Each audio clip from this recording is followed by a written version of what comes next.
focus mainly on the first part, dukkha, suffering of suffering.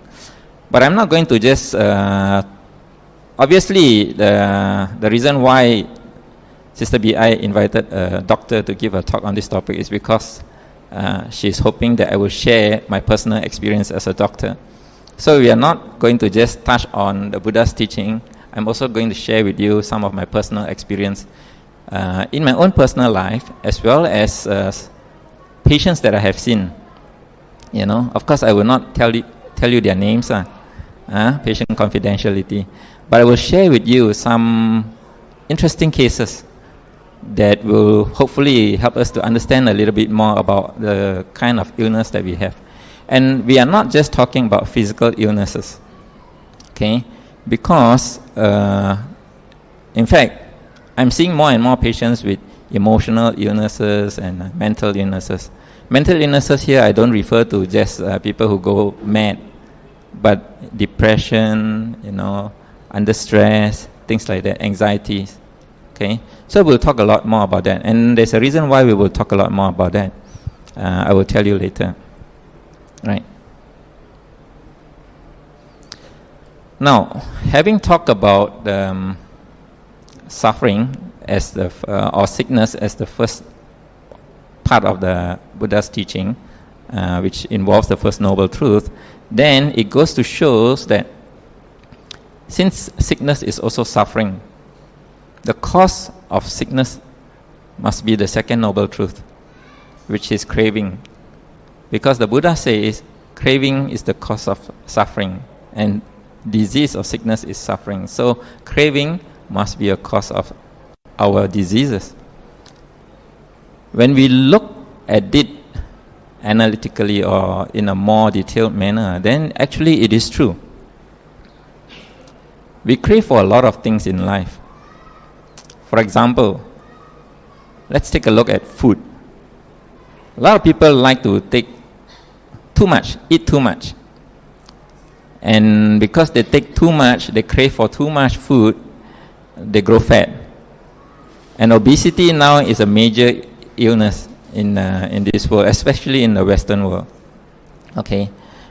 Some people like to take sweet things, so they make their diabetes worse, or they make their diabetes uncontrollable, and that leads to all kinds of illnesses, complications as well, including damages to the kidney, which is one of the worst complications ever for the diabetes.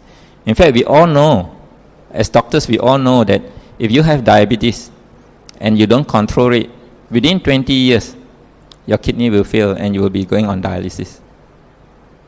If we already know this, then we should know from early on that we need to control what we eat. Okay. Some people like salty food. Salty food gives rise to high blood pressure. If you take too much salty food over a long period of time, then you get high blood pressure. Again, the complication of high blood pressure is many. You can get stroke. You can get heart attack or heart failures. Okay. You can also get kidney problems. One of the complications of high blood pressure is kidney failure as well, just like diabetes. Again, you will get it not immediately, but maybe 20 years later if it is not controlled. If it is controlled, then you don't have the problem. That's why we treat, to control it. Okay. Then there are also people who love fatty food. Nasi lemak, what else do you have? Bak kut teh, you know. And this fatty food gives rise to high cholesterol in the blood. And high cholesterol in the blood can block blood vessels, and that will give rise to heart attack again or stroke. Okay, so all this craving for food is a source of our illnesses, physical illnesses. Okay, hypertension, diabetes, heart disease, kidney failures, all this, if you look and trace back, it's all due to our craving for food. Not entirely, because there are also some genetic component to it. Sometimes if your parents have it, you are likely to get it. Not your fault. Okay? But by and large, we can control our craving, and so we can control the levels of diabetes, for example, or sugar or salt that we take in. Okay, so craving, if we look at it from this aspect, this perspective, is the cause of our physical illnesses. Okay, but there are also cravings in other ways. Okay, we not just crave for food, we also crave for a certain lifestyle. In our mind, to be successful in life, there is a certain level of achievement we need to get. For example, we think that to be successful, we need to have a big house, maybe a bungalow or a semi-D. We need to drive big cars, BMW, Mercedes, I don't know, whatever new that we have, continental cars. Maybe we need to wear branded clothes together with some branded accessories, with some branded makeups. These are our vision of what a successful person is. Of course, it did not necessarily be true. Okay, but we crave for it anyway because that has been imprinted in our mind. That is what a picture of success is. So in a way, we crave success, and when we crave this kind of success, we work ourselves to the ground to achieve it. We have no time to look after our health. We have no time to look after our actually emotional and mental health. And I see more and more patients who are overstressed from work. So they end up with anxiety, they end up with depression, they end up with a lot of worries. And these are mental and emotional illnesses as well. Okay, all as a result of our craving for certain things. Okay, so the Buddha was right when he says that craving is the cause of all suffering, including illnesses. Okay, we just need to look at it from a different perspective, and then we can understand it. The Buddha's teaching actually, when you listen to the Buddha's teaching, it can be very simple, and it can be very, very deep. And then, in the third noble truth, the Buddha says that there is a state, there is a cure for suffering, and that state is Nibbana. Okay, in other words, it's a state that is free from change. We are now living in a world where change is definite, but there is a state that you will not be bothered by change. Okay, that is the state of Nibbana. It is a state, it is not a place or anything else. And the Buddha also says that there is a way to reach that state, and he called that way the Noble Eightfold Path. Okay, now in the Noble Eightfold Path, the Buddha starts with right understanding and then right thoughts. And then he also talked about right speech, right action, right livelihood, right effort, right mindfulness, and right concentration. And he divided this into three aspects. The wisdom aspect, which is panya, which is the first two, right understanding and right thoughts. And then the morality or sila aspect, which is right speech, right actions, and right livelihood. And then finally the samadhi or concentration aspect. Okay, right effort, right mindfulness, and right concentration. As Buddhists, we are quite good, I think, with right speech, right actions, and right livelihood. We are quite aware of the fact that when we talk, we need to be very careful what we say. And we also know that what we do affect not only ourselves but other people. So we also try to be very careful with what we do. Of course, we also try to choose a kind of livelihood that is in accordance with the Buddha's teaching. Right? But I think that is where most of us end our awareness or end our mindfulness. We don't take very good care of our thoughts. But the Buddha says, mind is the forerunner of all states. In other words, it is from the mind that everything else starts. So if we want to take care of our speech, or we want to take care of our deeds or actions, then perhaps the best thing to do is to take care of our thoughts. Because from our thoughts, that's where it leads to our speech and our action. So if we begin from the root, then everything will fall into place. But that is something, why I said that we end right there is because that is the area of thoughts is something most people don't bother too much about. Yet that is the most important thing. In fact, the Buddha's teaching, the core of the Buddha's teaching is all about mind cultivation, mental cultivation. And the reason why he spends so much time on mental cultivation is because that is the key. That is the key to end your suffering. That is the key to end your illnesses. Because the Buddha says that of all the illnesses in the world, the majority of these illnesses arise from the mind. In fact, you can almost trace every one of it to go back to the mind.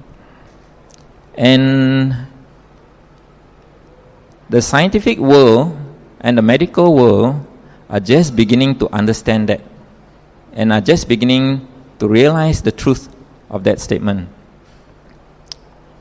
We are beginning to understand that our mind, once a certain thought arises, whether it is positive or negative, will create a chain reaction. A chain reaction in the sense that when we have a thought, that thought triggers off some neurotransmitter in the brain cells, and trigger off some electrical charges in the brain cells. And that neurotransmitter and electrical charges went on as the first line of communication in the body. From there, it goes off to trigger off hormones in the body that moves into the bloodstreams. And these hormones are chemicals that goes to each and every single cell in our body. And there, at the end, where the cells are, the final message is sent to the cell. So, if your thought begins with a good thought, the final message to your cell is a good message, a positive message. And the response in the cellular area is positive. So in other words, what happens is that it ends up, the cell becomes healthier, the immune system becomes stronger, and there is no sickness appearing in the cell. On the other hand, if you start off with the negative thoughts, the same whole chain reaction occurs. Neurotransmitters, then the hormones, and then it goes all the way to the cells in every organ in our body. And negative changes occur. So that's how you get illnesses. When you have a lot of negative thoughts, when our thoughts are predominantly negative, then illnesses occur. And the illnesses that occur in certain place actually is symbolic of the negative thoughts that you have predominantly in your mind. Okay, I will talk about that in one of the examples I give. Okay, maybe I'll tell you the story now. I have this patient. She was in her mid-30s. She came to see me one fine day because she was having asthma, wheezing, difficulty breathing. I think she was about 36 years old at that time, quite some year back. Okay, and so when we listened to her lungs with a stethoscope, we could hear all the signs that definitely tell us this is asthma. This is asthma. Of course, being a doctor treating physical illnesses, I gave her all the medications for asthma. Inhalers, tablets, whatever we have, I gave her. And then I say, okay, you take this medicine, you go back, in a few weeks' time you come back, we will review your progress, see your response. Okay. About 2 weeks later, she came back, still asthmatic, no improvement. Okay, never mind, I will change the medicine. stronger. That's what we always say. I'll give you a stronger one. Okay? Because patient likes to hear you're doing something more. If I say, I'll give you the same one. Huh? Same one, didn't work all. Okay? So, something else stronger. So she went back again, and 2 weeks later she came back. Dr. Ong, no change. Still asthmatic. This goes on for several times. She was quite patient with me. She came back several times despite the fact that she has no improvement. I think I must be a very lucky doctor. Anyway, she came back, and then one of the times she came back was in the afternoon. You see, my practice is that in the morning I'm very busy. In the afternoon I'm quite free. Not many patients come in the afternoon. So that day she came in the afternoon.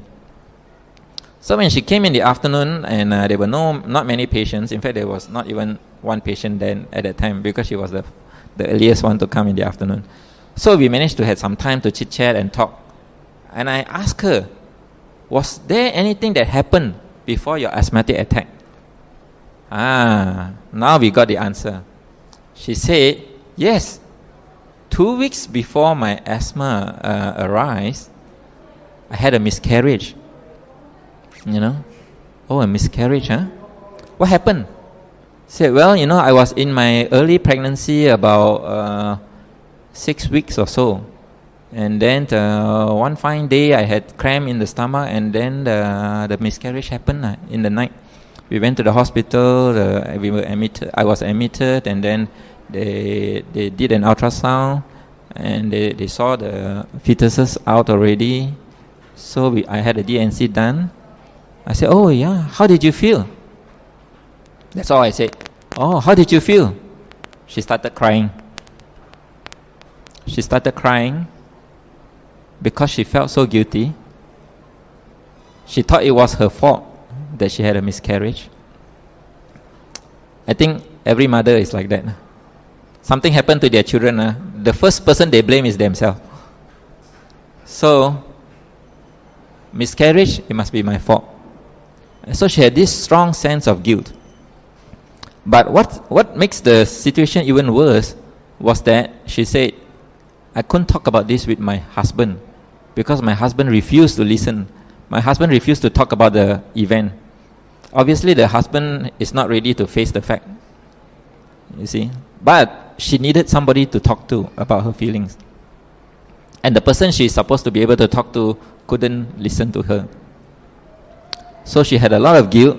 She had a lot of pain inside her, and she couldn't do anything about it. Until that afternoon when somebody innocently asked a question and everything spilled out. She cried and she cried, and I used a lot of tissue paper from the Kleenex box that afternoon. But it made her feel good that she was finally able to talk about this pain and the guilt. And of course, I assure her that it was not her fault that she had a miscarriage. It could be that the fetus was not ready to be born. Okay? In fact, many a time, fetuses abort on their own because they are not ready. And in fact, many of this time, when they abort very early, and the mother, who may not even know that she's pregnant, she thought the period just came. Okay, so a lot of times it's like that. But because you think the period just came, you have no feeling of guilt because you didn't even know you were pregnant. Okay, but a lot of it happened like that. So I told her, if you had not known it and it had been aborted silently like that, would you have felt guilty? She said, no, then because I wouldn't know. She said, actually, that's the problem. Now you blame yourself because you know already. But it's not true. Some fetuses abort because they're just not ready for it. It's a natural way of excreting themselves. Rather than they come out with a lot of deformities. Okay, they are not healthy fetuses, they will abort by themselves. Okay.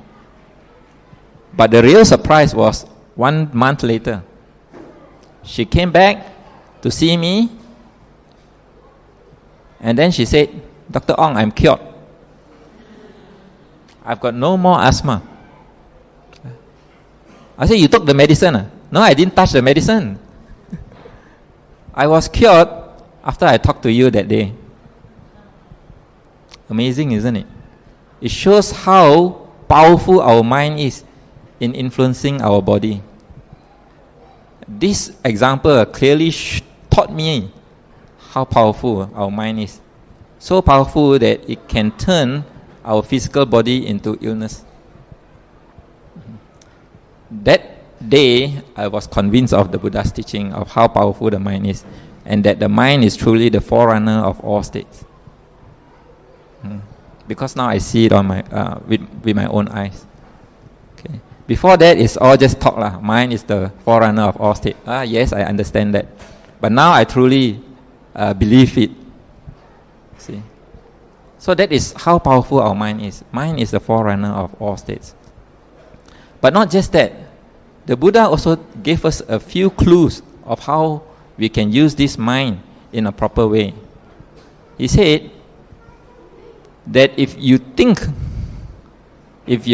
good things results. If you think bad things result. Basically, he is talking about the law of cause and effect, the law of karma. Okay. Well, again, we listen and we could say, I understand that. But that's all. We go back and then we don't do anything about our thoughts again. Because, like I said, we are good Buddhists when it comes to speech and action, because these are things that not only we try to control, because other people can see us. When we say bad things, other people can know. When we do something bad, other people can see. But when we think negative things, nobody knows. I hope none of you here can read my mind. Okay? So we can hide behind that invisibility. Nobody can know what we think. At least we don't think anybody can already have this ability to read minds. Although there are some people who can, Anyway, that's where we lack effort. We lack effort in training our mind, which is, in fact, to me now, is the most important thing as a Buddhist. You have to start with the mind, because when you start with the mind, then your emotions gets better, your physical body gets better. Okay, and you can and as a doctor now, with all the research going on, I can know how the mind affects the emotion and how the emotion affects the body. Okay, and this is true. It's no more question marks. It's something scientific already, accepted in mainstream science. Okay. Now, why is it that because despite the fact that we know our mind is so important, we still behave the same way, we still do things that are negative and this and that. And to get to that answer, we need to look at cravings again. We need to go back and analyze cravings and know what cravings is. Craving actually is a desire, right? And it's a desire to chase after what we perceive as real, or as the truth, or as good. What we perceive only, it may not be good, but we perceive it that way.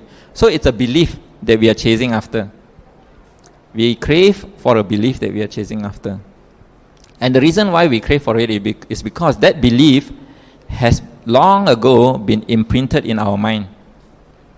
Whether it was from our past experience in this lifetime, or from many, many lifetimes ago, that belief has been imprinted in our mind, and it has been imprinted in a subconscious way outside of our conscious awareness.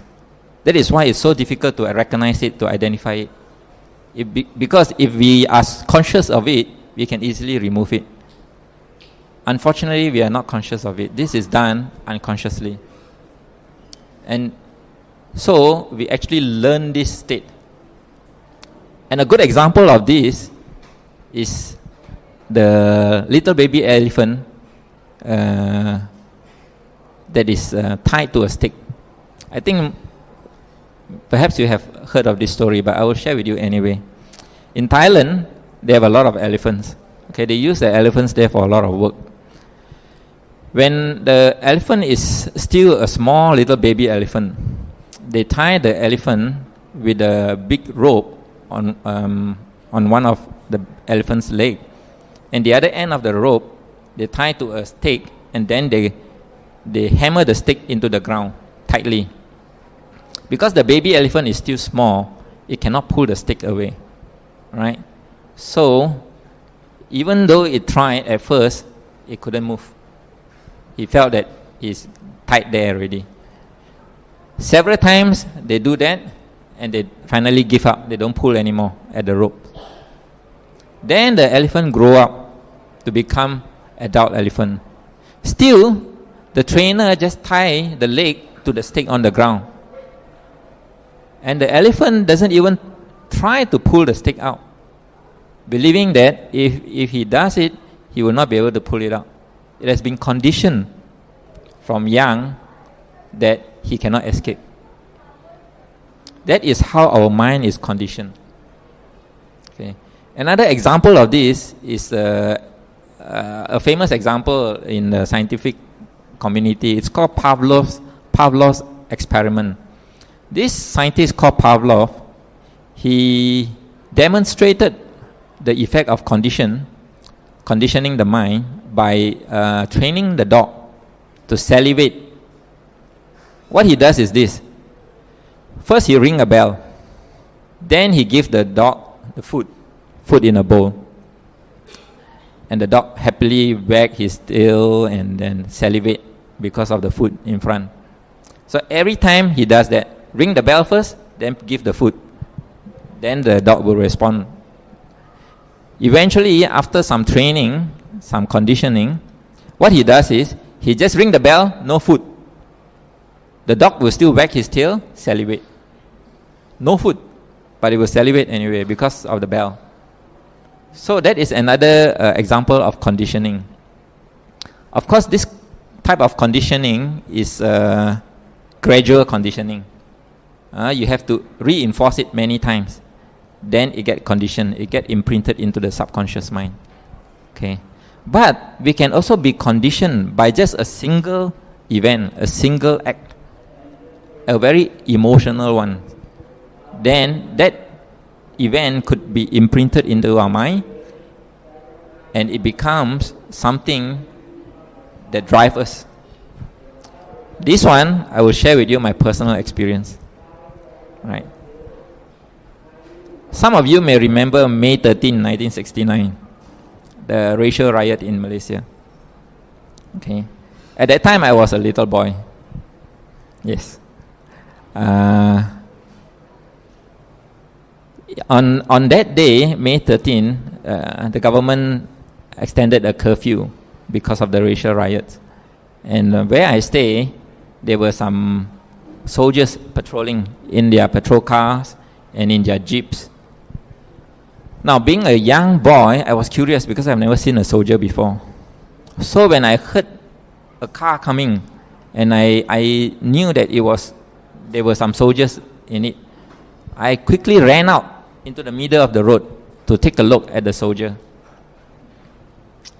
Being an innocent child, I didn't know the danger, because the car that came by was a jeep with a soldier driving it, and behind the jeep, it was an open jeep. There was a submachine gun with another soldier holding it.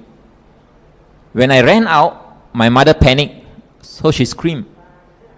And the soldier who was holding the submachine gun was looking elsewhere. When he heard the sound, he turned with the submachine gun pointing right at me. When I saw the machine gun, I froze.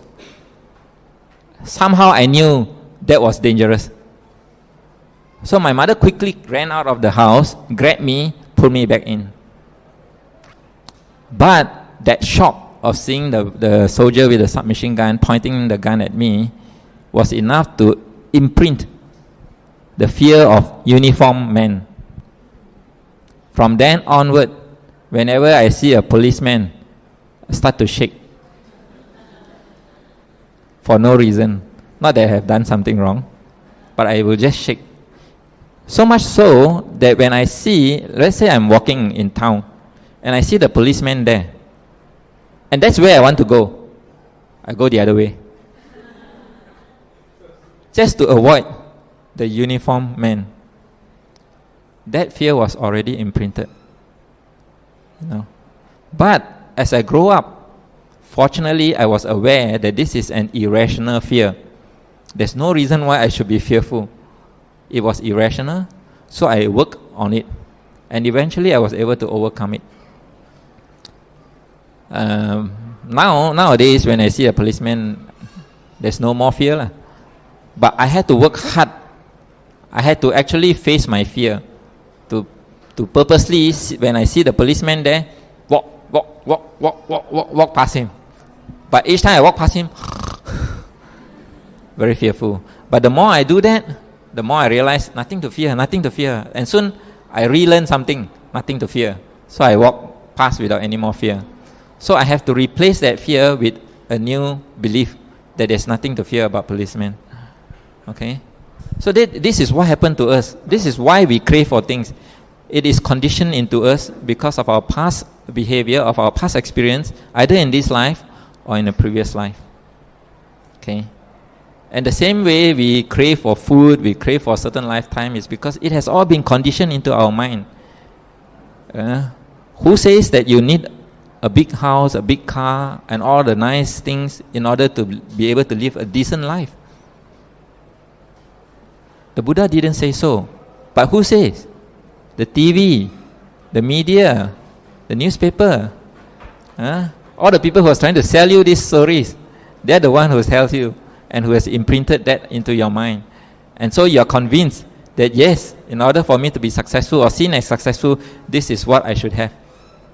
But we don't have to. In fact, the Buddha's message is for us to unclutter the mind. Don't put too much things into the mind.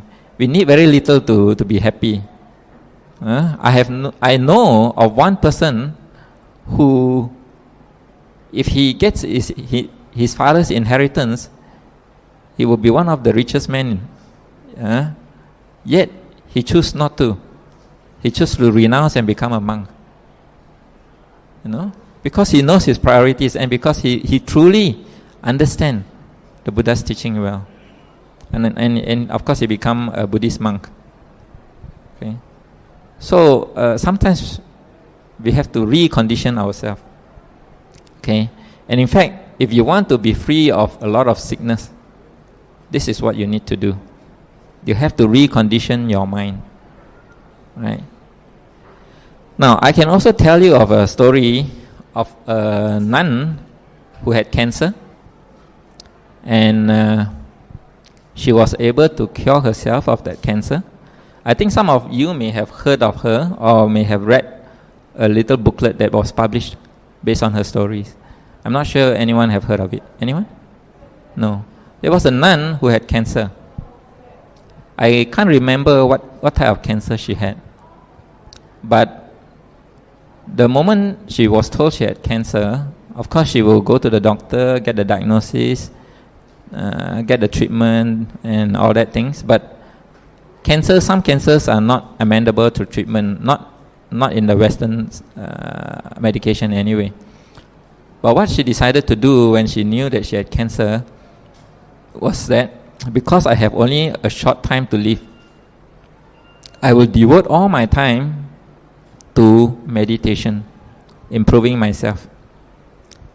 The way she thinks is like this: if I meditate, if I purify my mind, perhaps I can cure my cancer.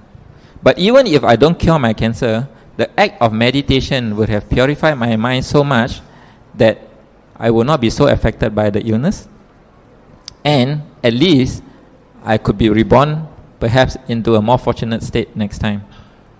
Okay, so she spent her time meditating, and she meditate, day and night she meditate.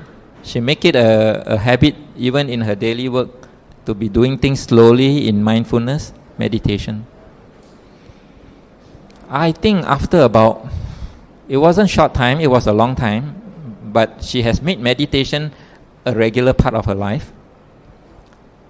After about half a year or 1 year, I can't remember exactly, she went back to see the doctor, and to her surprise, her own surprise, the doctor said the cancer is no more there. What did you do? She didn't do anything, she says. I just meditated. I just keep my mind pure. I don't think even about the illness. I don't even think about the cancer that I have. I just make sure that every time I think or I'm aware of a thought, that thought is a pure thought, is a good thought. Okay. And that's all I did. And to her surprise, the cancer was gone. Of course, the doctor says, a miracle has happened. And it's true, a miracle has happened because the mind has changed. And when she looked back, she realized that before she had the cancer, she was like everybody else, worrying about this, worrying about that. House leaking, good house, nice house leaking, also headache. Nice big cars, car spoil, also headache. Then have to think about children, this and that, all kinds of things, family members, things like that. But the moment she decided to give up all of this and just focus on cultivating her mind, all her worries are gone, of course. Her mind is no more focused on the negative. Her mind is constantly focusing on the positive. And so, positive mind, positive emotion, positive body. The body heals itself. So the mind heals the body. Just like the lady with asthma. The moment all her emotional conflicts and all her mental conflicts are removed, the asthma disappeared. And that's what we call a miracle. And there's another story of a doctor who had cancer.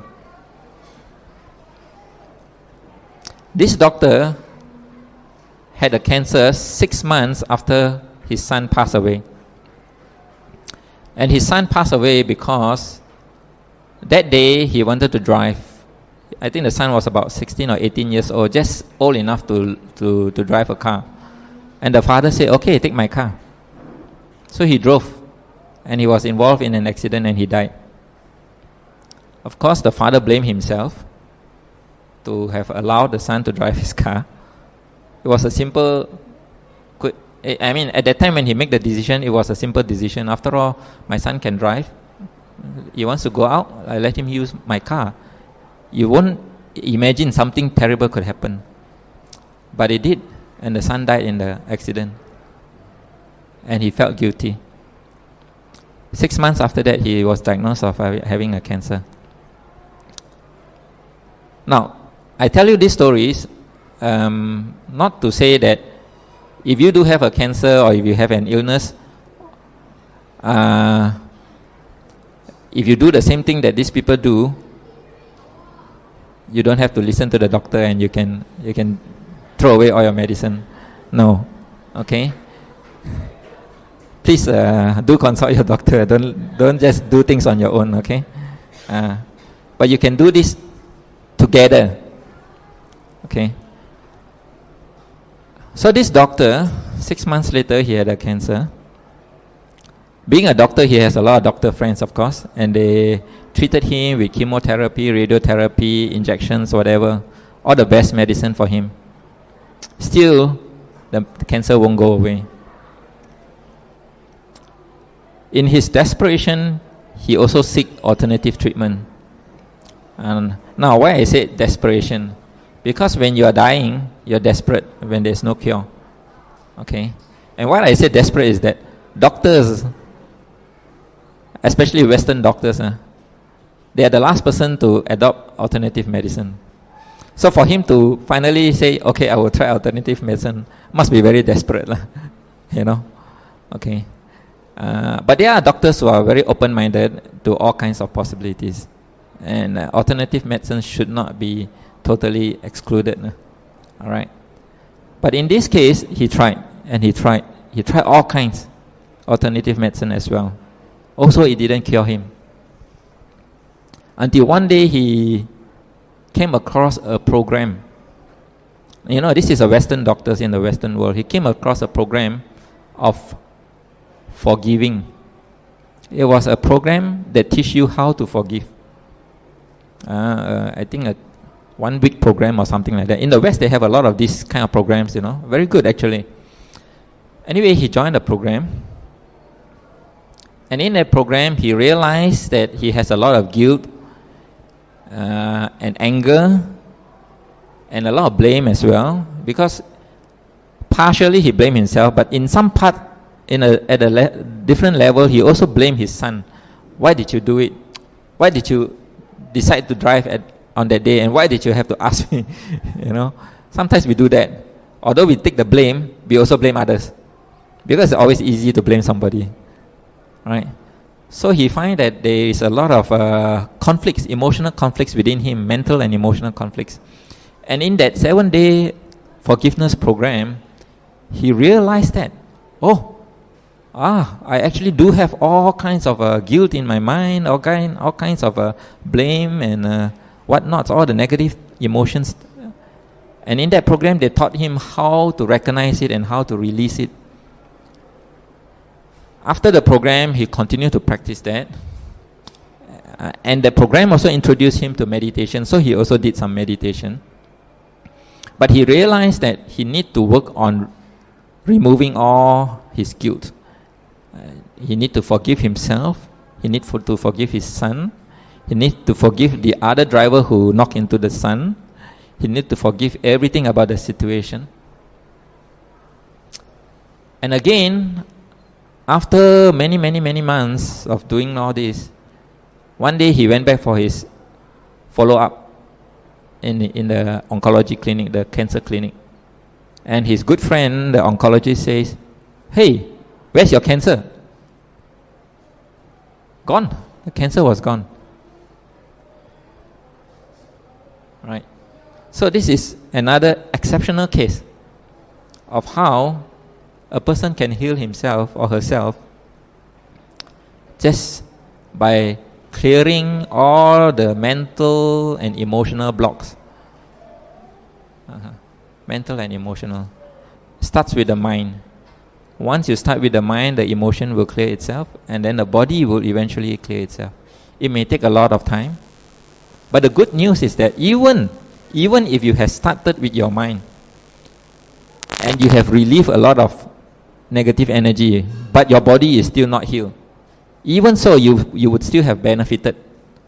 At least the disease would not have seemed so serious, so unacceptable, so painful. It will become more bearable. Okay?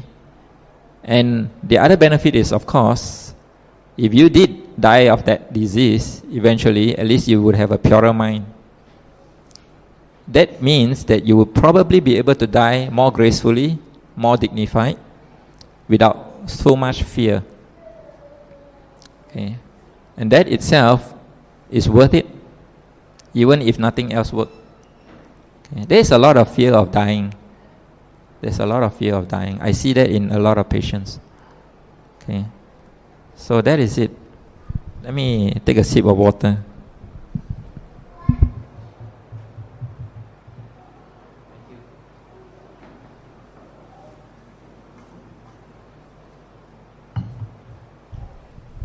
So, before I end, 5 minutes, enough to teach you a method on how to transform your emotion, the art of emotional transformation. This one I learned from an author, a Western author. He's not a Buddhist, but his method is very Buddhistic. So I like it very much, and it's very simple. 8 simple steps to emotional transformation. The name of the author is Christopher Vestra, Vestra, Vestra. And the book he wrote is called I Create Joy, the art of emotional transformation. It's an e-book.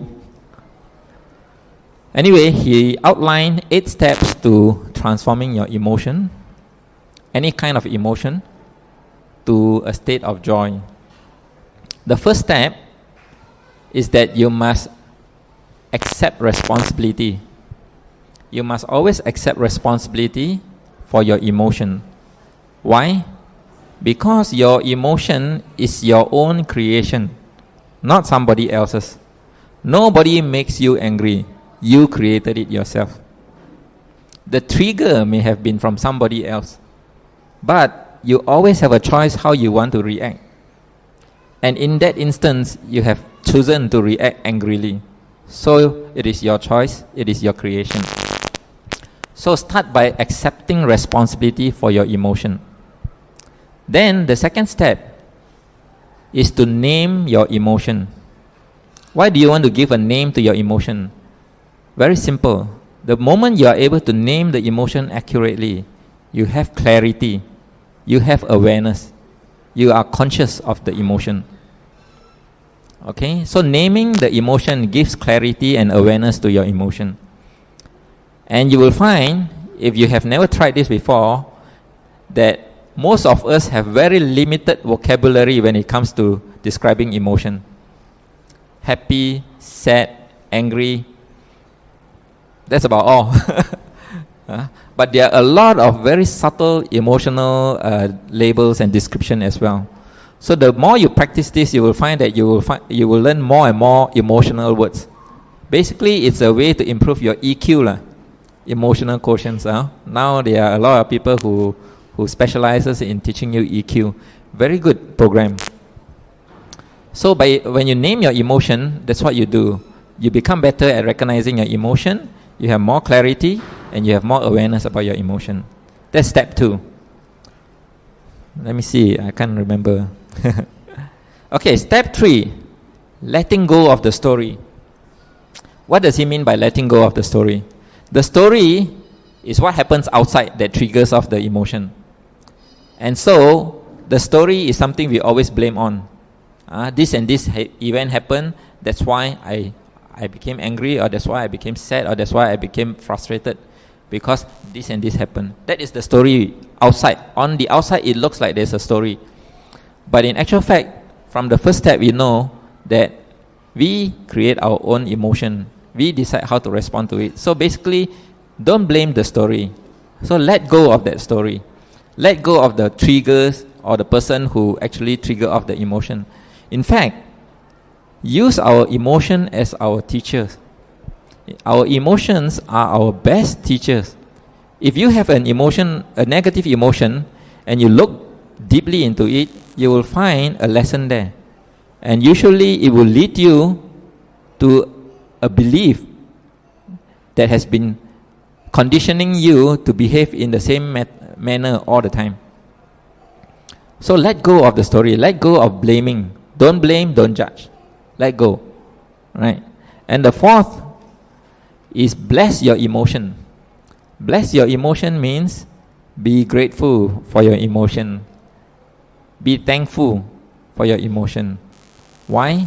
Like I say, your emotion is your best teacher. When you look at your emotion as a teacher, then you can see that it is a gift to you. There is a lesson in there for you. And when you bless it, then you open your mind to possibilities.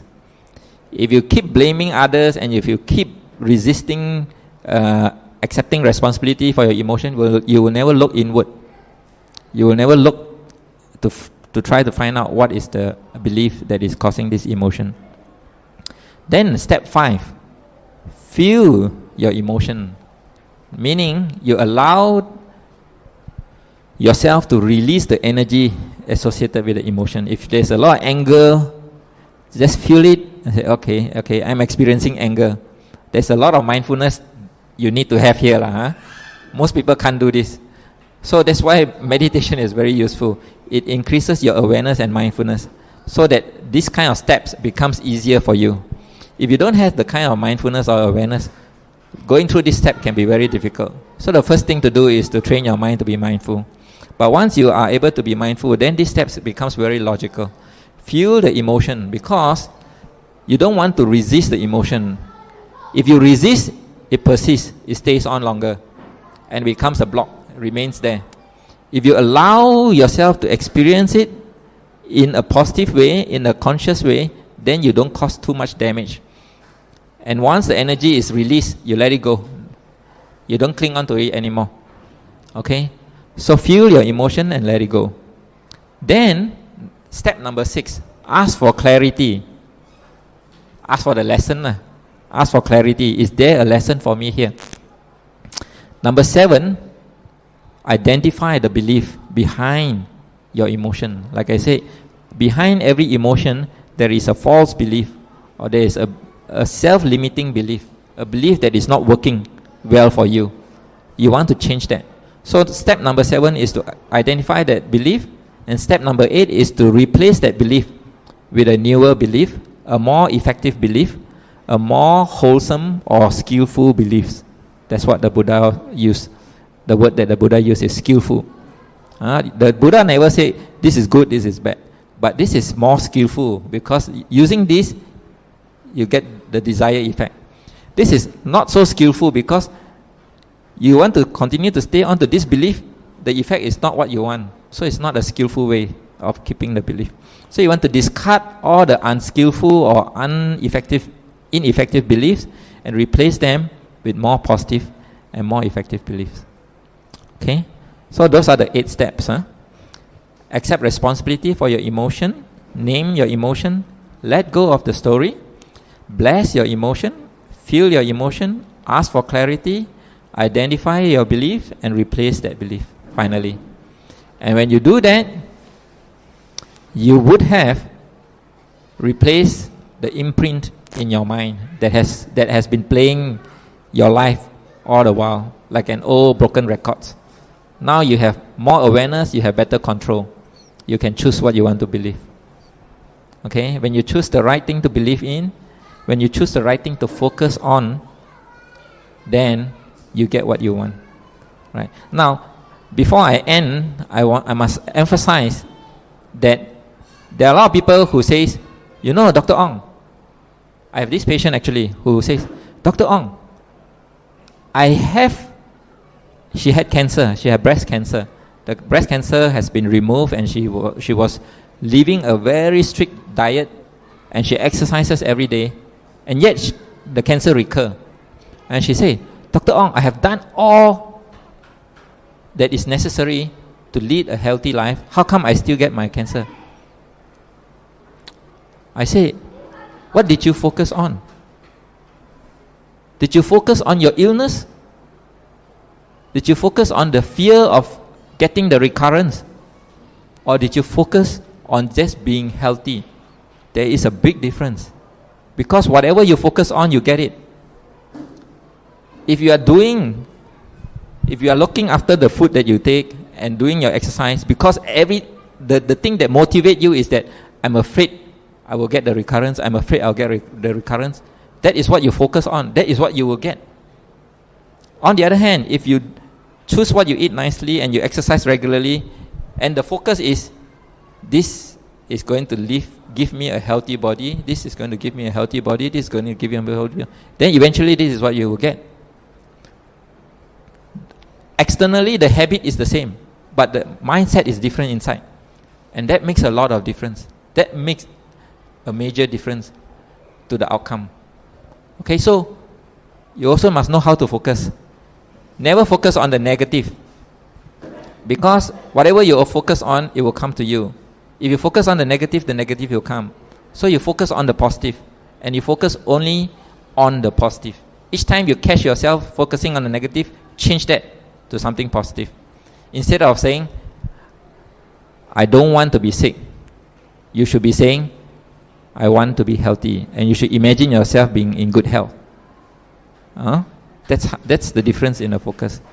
Okay, the reason why I say I need to say this is because it makes a big difference. If you know it, then you can do something about it. Okay, so I hope that now you have a clearer understanding of how the Buddha's teaching has actually showed us that if you want to live a healthy life, if you want to be free from sickness, start with your mind. Purify your mind. Keep your mind in a positive state of mind, of health. Okay? With that, I thank you for your patience. I thank you for your attention. Sadhu. Okay. Sadhu. Sadhu. Now we would like to open the floor to any question that you ask Dr. Ong.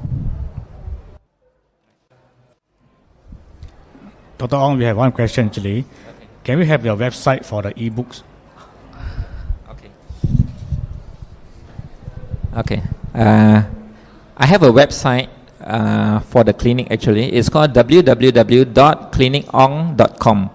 Bahasa Malaysia, KLINIKONG, one word. KLINIKONG.com. Okay, clinicong.com. There you can, if you subscribe to the newsletter, you will be able to download the ebooks that I have written. The reason why I use ebook is because it costs very little, no printing cost. Okay, but there will be one book that will be published in physical form. Yeah.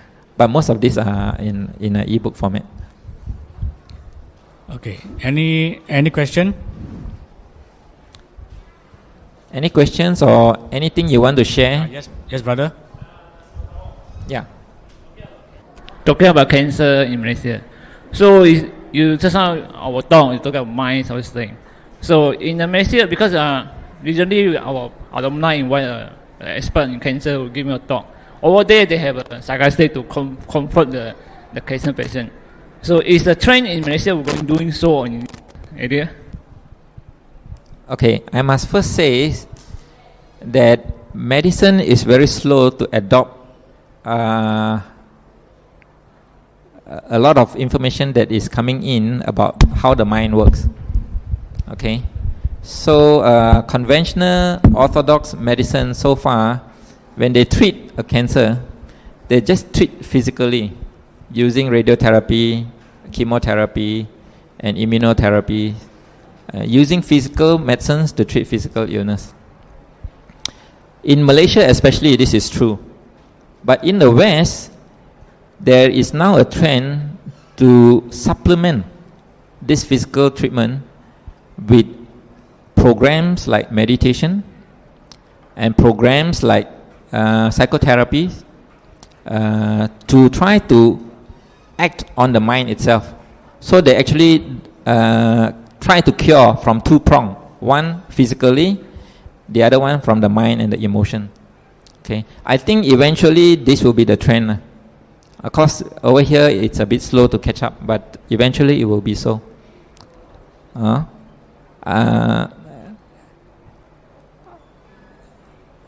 Having said that, it doesn't stop us from doing it on our own, ourselves.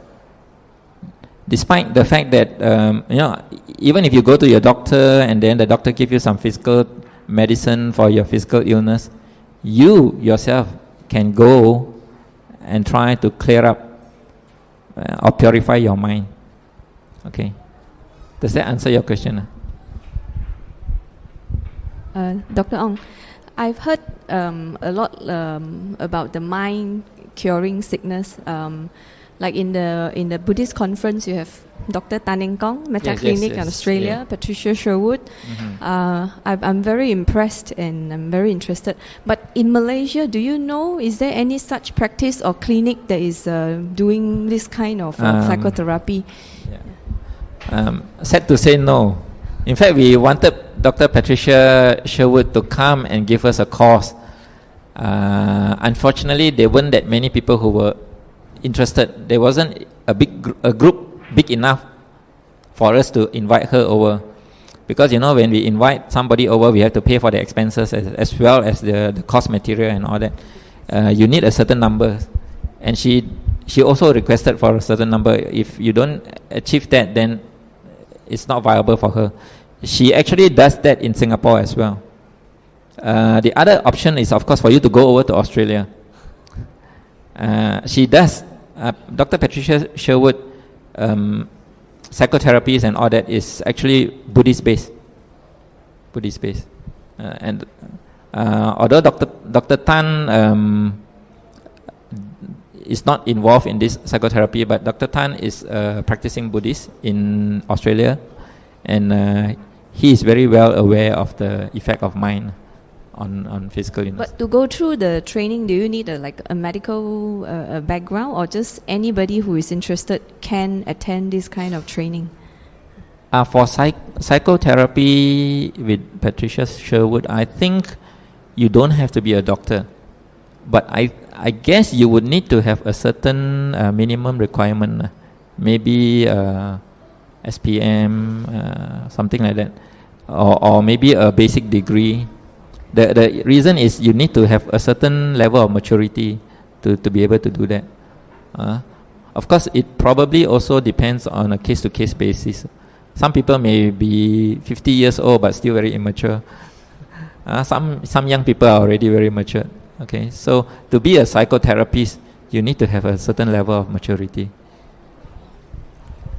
Dr. Ong, I would like to find out if a person has been a smoker for like 50 over years, and the habit has actually very bad effect on the health.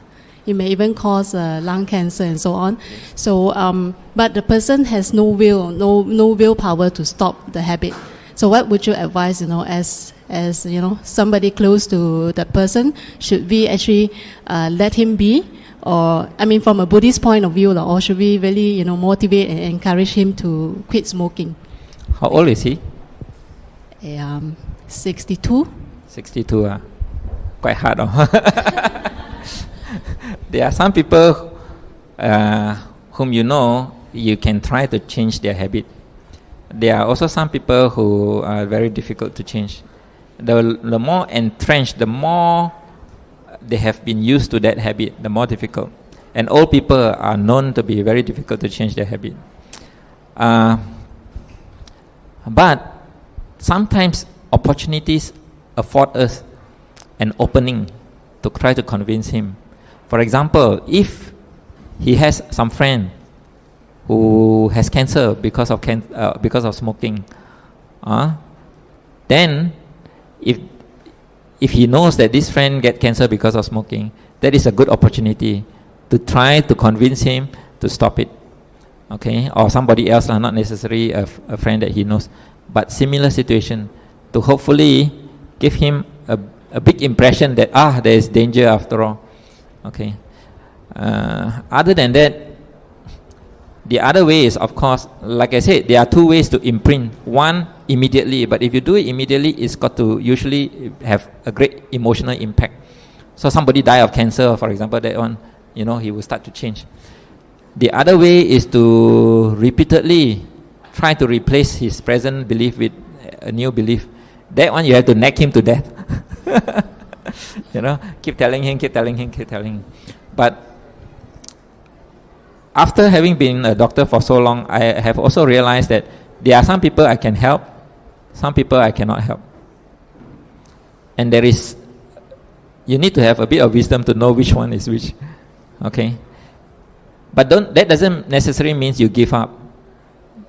You are always constantly on the lookout for opportunities to change him. Okay? You don't have to say, cannot change, give up. No. Sometimes something happen. And when that something happen, it could be a good opportunity to change him. I have known of one person who have smoked for many years, and that day he decided to give up. He stopped smoking that day itself. It can be done. Sometimes something happen, and when they have the will, the determination, or they have a strong belief in something new, they can drop the habit. So miracles still can happen, even the last minute. Okay, is there any more question? Any last question? Okay, no more. Thank you, doctor, for the wonderful sharing with us today.